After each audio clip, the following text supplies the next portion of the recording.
Esta es la versión final del programa que comunica a la computadora con la máquina expendedora, el cual desplegará un menú con los productos que contiene la máquina y permitirá elegir uno de ellos mediante una lectura de teclado. Cuando cualquiera de los productos mostrados sea seleccionado, el programa enviará una señal a través del puerto paralelo de la computadora por un determinado tiempo. Dicha señal activará el motor correspondiente al producto elegido. El primer macro lleva por nombre print y es el que se utiliza para imprimir cadenas en pantalla. Lo primero que realiza es salvar los registros que se utilizarán en este macro por si cuentan con algún valor antes de la llamada de este. Después, movemos al registro BX la etiqueta recibida al llamar el macro. Se mueve a AH el servicio 9, que es el encargado de la impresión de cadenas de la interrupción 21, y posteriormente invocamos dicha interrupción. Por último, se recuperan los datos guardados previo a la ejecución de la cadena. Los parámetros de este macro únicamente es el bloque en memoria donde se encuentra nuestra cadena. Del lado de los procedimientos tenemos readDigit, que como podemos observar en su descripción, lee un número ASCII del teclado y lo regresa como decimal.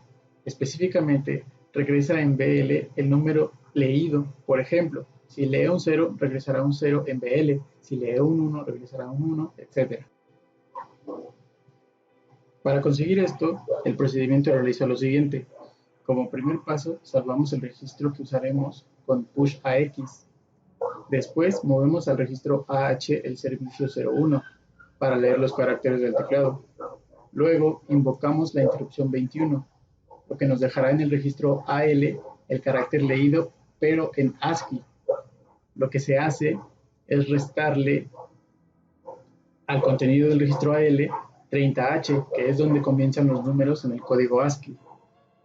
Después, movemos a BX lo que tenemos en el registro AX y restauramos el valor de AX con POP AX. Entonces, el número que tecleó el usuario se quedará en el registro BL. El otro procedimiento que realizamos es convertir, que convierte la opción tecleada por el usuario a un número que será enviado al puerto. Es decir, si el usuario ingresa un 1, se envía un 1 al puerto. Si ingresa un 2, enviamos un 2 al puerto. Si ingresa un 3, tenemos que mandar un 4 al puerto porque queremos que se envíe una señal únicamente por el pin 3 del puerto. Y el puerto está codificado en binario. Es decir, que si se ingresa un 4, enviamos un 8 al puerto, puesto que los pines de datos conforman un byte y cada pin es un bit de ese byte.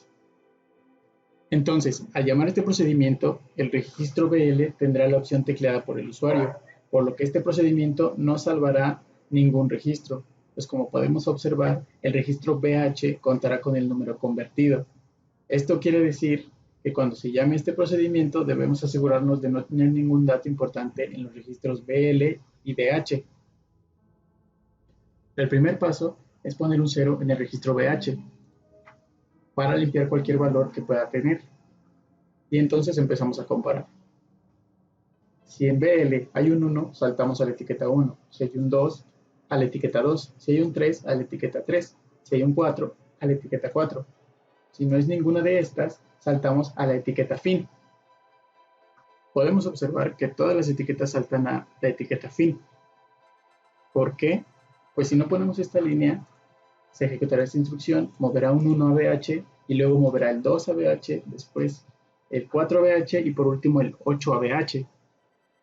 Una vez que se salta a una etiqueta, se ejecuta todo lo que está por debajo. Entonces tenemos que proteger que no se ejecuten las demás instrucciones. Y es por eso que saltamos a la etiqueta fin, la cual se encarga de terminar el procedimiento y volver a su llamada. El último procedimiento que se creó es girar, el cual se encarga de escribir el valor del registro AL en el puerto paralelo, es decir, es el encargado de hacer girar el motor correspondiente al pasar el número ingresado ya convertido a binario. Su único parámetro es que el registro AL contenga el valor que llegará al puerto.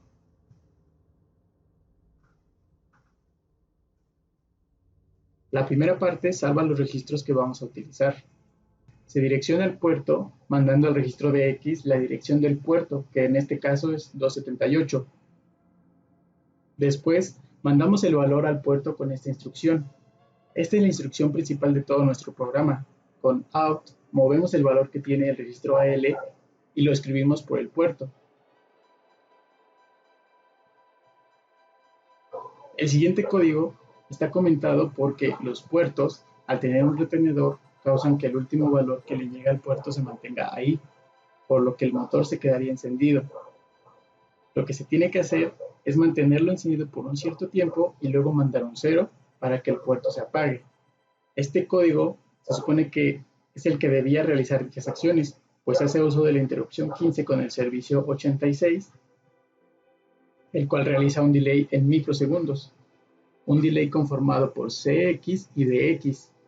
En este caso, 1,5 millones de microsegundos que equivalen a 1.5 segundos. Pero el código fue compilado y no funcionó como se esperaba.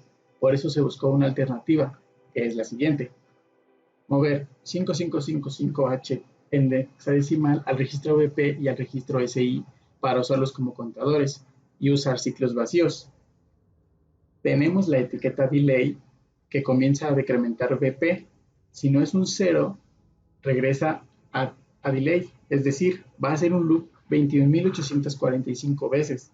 Cuando termina de decrementar BP, comienza a decrementar SI otras 21.845 veces. La ejecución de estos ciclos vacíos significa un cierto tiempo de ejecución para el procesador, lo cual nos permite crear un delay. Una vez que termina el delay, movemos un 0 al registro AL y después apagamos el puerto moviendo lo que tenemos en el registro AL. Por último, recuperamos los valores salvados al inicio del procedimiento. Finalmente, la parte del código principal consta de lo siguiente. En el segmento de datos, definimos una serie de etiquetas a memoria donde van a estar todos los mensajes para el usuario. Y empezamos el código principal. Tenemos una etiqueta llamada bucle porque el código se está repitiendo constantemente. Primero, utilizamos la macro para imprimir los mensajes de pantalla que fueron definidos previamente en el segmento de datos. Después llamamos al procedimiento readDigit para leer la opción del usuario. Y luego llamamos al procedimiento convertir, que hará la equivalencia de la opción ingresada. Después comparamos el contenido del registro BH y si este contiene un 0, significa que el usuario ingresó una opción inválida. Entonces, saltamos a la etiqueta inválida, la cual imprime un mensaje de error en pantalla y repite el menú. En caso de que el registro BH no contenga un 0, la ejecución seguirá y moverá al registro AL el contenido de BH. Después mandamos a llamar el procedimiento girar y por último saltamos a la etiqueta válida, la cual no contiene ninguna instrucción, simplemente protege que no se ejecute la etiqueta inválida y que se pueda volver a ciclar el menú.